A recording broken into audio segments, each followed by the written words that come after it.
There are some topics that are rarely spoken about, especially when we grow older. And yet, they're part of being human, part of being alive. One of those topics is desire. Yes, even now, even at our age. This video isn't here to give you rules or judgments. It's here to open a soft, safe space to reflect, to speak gently and honestly about intimacy, affection, and what it means to live with desire in the later chapters of our lives. Because you're not less human just because you're older. You're not less worthy of love, of warmth, of closeness. Just because the years have passed, desire doesn't disappear. It changes, it softens, it deepens, it shifts from urgency to intimacy. Desire in older age is not something to hide from. It's something to understand, something to listen to, something to explore in your own time, in your own way, with kindness. It might feel different than it used to. It might take new forms, but it is still part of who you are. This is about presence. This is about permission. This is about peace. Let's begin with a gentle look at understanding desire as we age. Desire is not something that belongs to the young. It is not limited by a number or a wrinkle or a slower pace. Desire is human, and if you're still here, then desire still lives somewhere within you. But yes, it changes. When we were younger, desire may have felt urgent, loud, impatient, sometimes overwhelming. It was fueled by newness, curiosity, hormones, and the fast rhythm of life. But as we grow older, something deeper happens. Desire becomes quieter, not smaller, just more tender. It may take more time. It may need more warmth, more trust, more stillness. It may no longer live in the body in the same way, but it grows in the heart, in the memory, in the craving for connection, not just stimulation. This shift is not a loss. It's an evolution. You are not broken because your body asks differently now. You are not shameful because your wants have changed. You are becoming more of yourself. And desire is still welcome in that journey. Let's take a moment to reflect on emotional intimacy in later life. Emotional intimacy is what happens when two people feel safe enough to be fully seen. It's when conversation becomes connection. When silence feels comforting, not awkward. When you can share a glance and understand each other without saying a word. As we age, emotional intimacy often becomes the most fulfilling part of closeness. It doesn't rush. It doesn't demand. It simply asks us to be present with our stories, our scars, our softness. You may find that the most meaningful intimacy is not physical, but emotional. It's in the hand you hold when words won't come. It's in the way you sit with someone during a quiet afternoon. It's in the trust that grows, not overnight, but over years.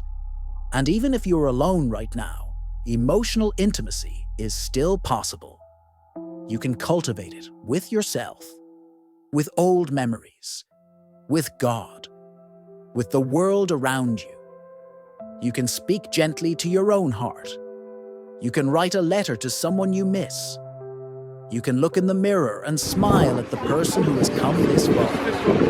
Emotional intimacy is not a thing of the past. It is alive, available, and needed, perhaps now more than ever. Let's turn softly now toward changing bodies and self-acceptance. One of the tender truths about growing older is that our bodies change in ways we never expected. Skin softens, energy shifts, response is slow. And for many, this can bring up feelings of loss, discomfort, or shame. But let's be clear, you are not a before and after story.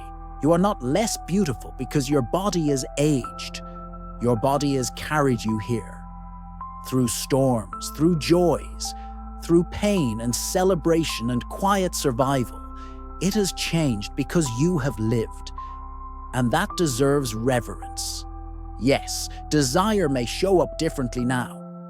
The rhythms may change, but that doesn't mean the door is closed. It simply means the music has shifted. So go slow, be patient, explore with kindness, whether with a partner or alone.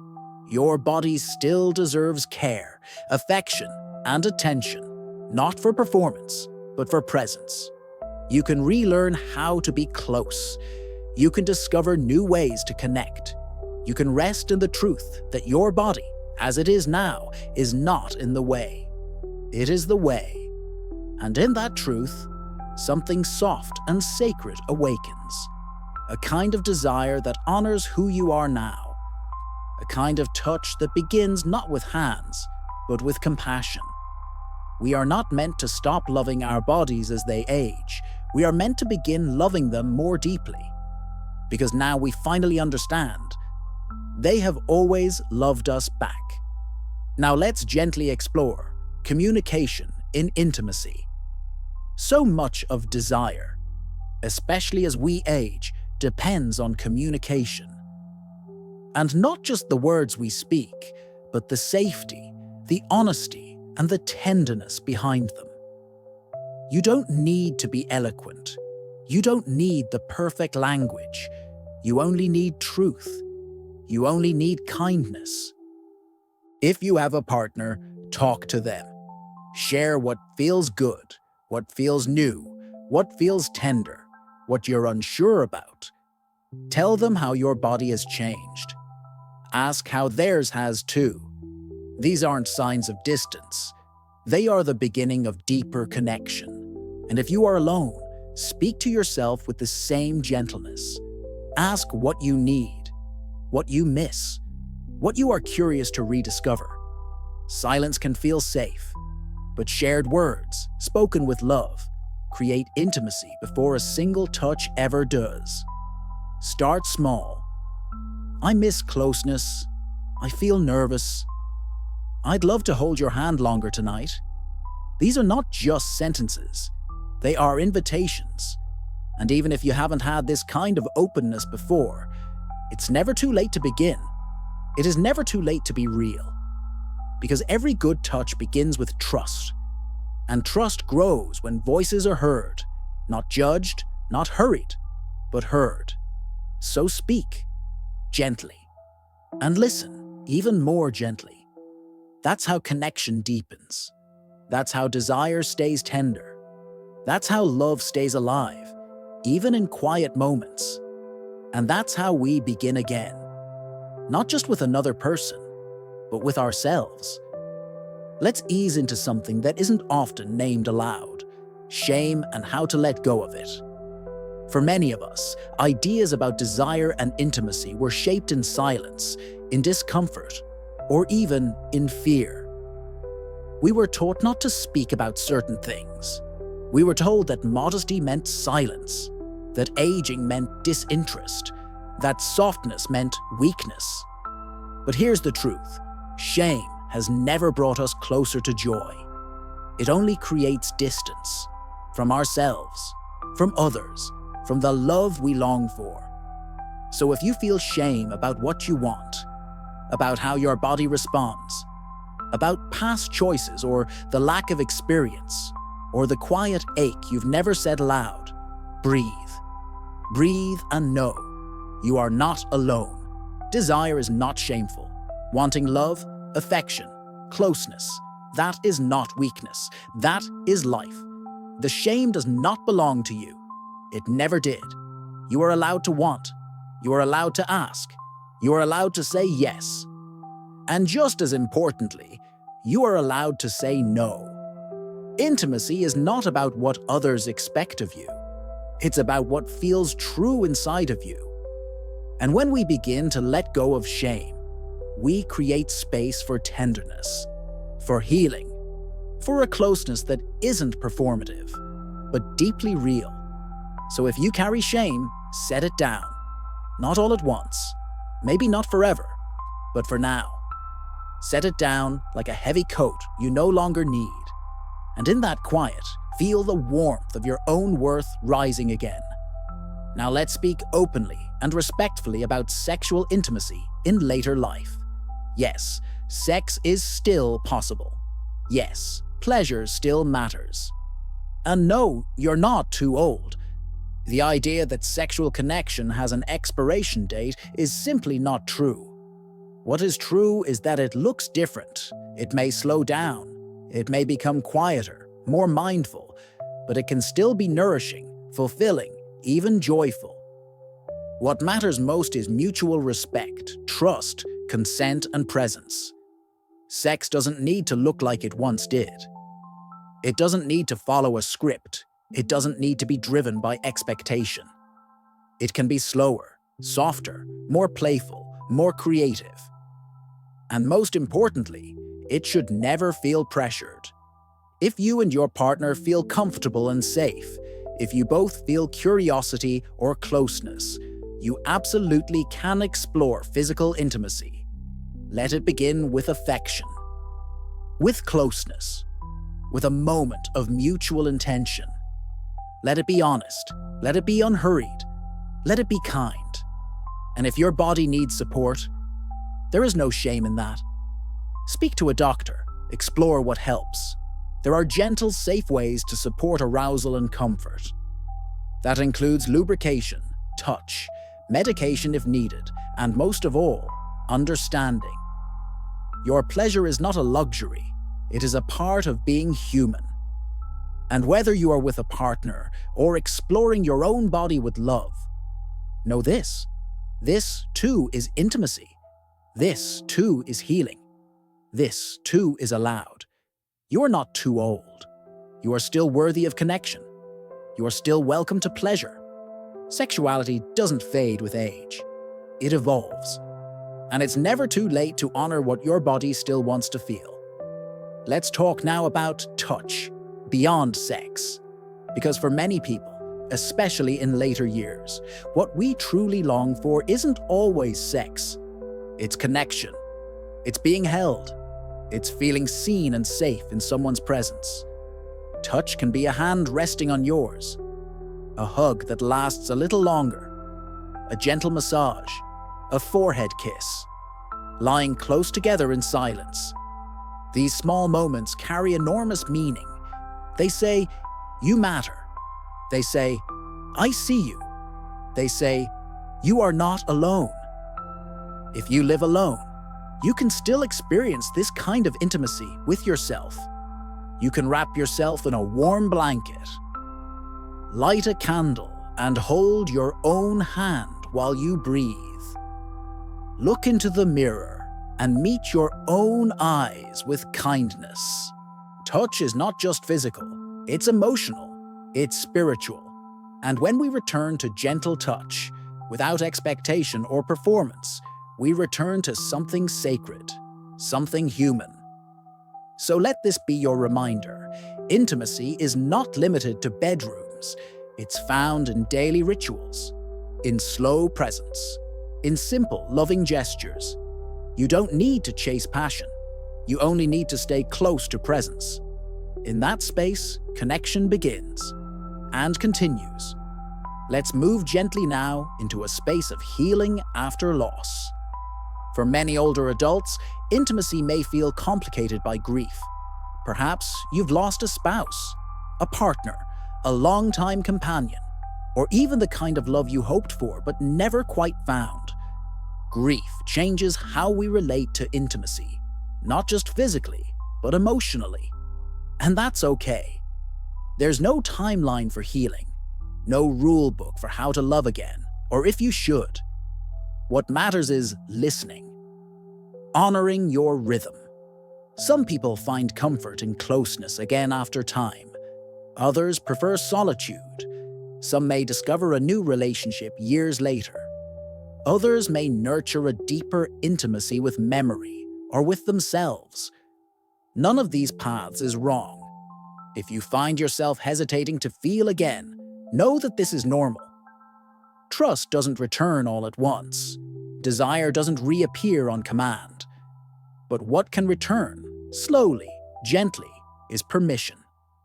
Permission to feel what you feel, to miss what you miss, to open your heart again, not for someone else, but for your own fullness. Love doesn't erase grief, and grief doesn't mean love is gone. They can exist side by side. They often do. So whether you're remembering a lost love or beginning something new, move at your pace. Let tenderness lead the way. And trust that even after loss, something in you can still grow warm again. Let's take a deeper step inward and talk about self-intimacy. Because intimacy is not only about another person, it begins, always, with yourself. Self-intimacy is how you hold your own thoughts, how you speak to your own body, how you honor your own needs, even in silence. It's in how you touch your skin, not to fix it, but to thank it. It's in how you listen to your breath, not to control it, but to welcome it. It's in the way you give yourself kindness instead of criticism when the day feels heavy. Some people find this through gentle rituals, warm baths, soft clothing, lighting a candle before bed. Others find it in solitude that doesn't feel lonely, but nourishing. And for some, self-intimacy includes sensual exploration, touching your own body with tenderness, not shame. This too is part of being alive. This too is valid. This too is love. Your relationship with yourself is the most constant one you'll ever have, and it's never too late to make it more compassionate, more curious, more whole. Because when you know how to be tender with yourself, you no longer feel desperate for that tenderness from others. You welcome it, you invite it, but you're not starving for it. That is freedom, that is peace, that is intimacy from the inside out. Now let's speak gently about new relationships in older age. Sometimes when we least expect it, life opens another door. You meet someone, you feel a spark, or perhaps a steady warmth, and suddenly the idea of beginning again becomes real. It can feel exciting. It can also feel scary. You might wonder, am I too old for this? Am I ready for this? Will anyone accept me as I am, with my past, with my needs, with my pace? The answer is yes. You are never too old for connection, never too late for companionship, never past the possibility of closeness. If someone new has entered your life, honor what you feel. Let it be slow. Let it be honest. Let it unfold in a way that feels safe and real. Talk openly. Set boundaries. Share your hopes. Explore without pressure. You don't need to recreate what you had in the past. This is a new chapter, with its own rhythm, its own kind of beauty. And if no one new has arrived yet, that's okay too. Love can come in many forms. In friendships, in community, in daily rituals that bring you back to yourself. No matter where you are in your journey, remember this. Closeness is not only for the young. Romance is not only for the beginning. Sometimes the deepest intimacy comes later, when we know more about what really matters. So keep your heart soft, keep your mind open, and let love, however it shows up, meet you with grace. As we bring this reflection to a close, let's come back to the heart of it all. You are not too old for desire. You are not too far gone for connection. You are not beyond love. Whether it is shared, rediscovered, or simply remembered. Desire in later life is not something to be silenced. It's something to be softened into. It's not about urgency. It's about honesty. Not about youth, but depth. You've come this far with a heart that still beats, a body that still breathes, a spirit that still stirs. That is enough. That is beautiful. That is worthy of care. So go gently. Welcome what arises. Speak with kindness. touch with intention. And let love, wherever it lives in you, be allowed. You are not done becoming. You are not done feeling. You are not done loving. This is still your life. This is still your story. And you, dear soul, are still worthy of tenderness.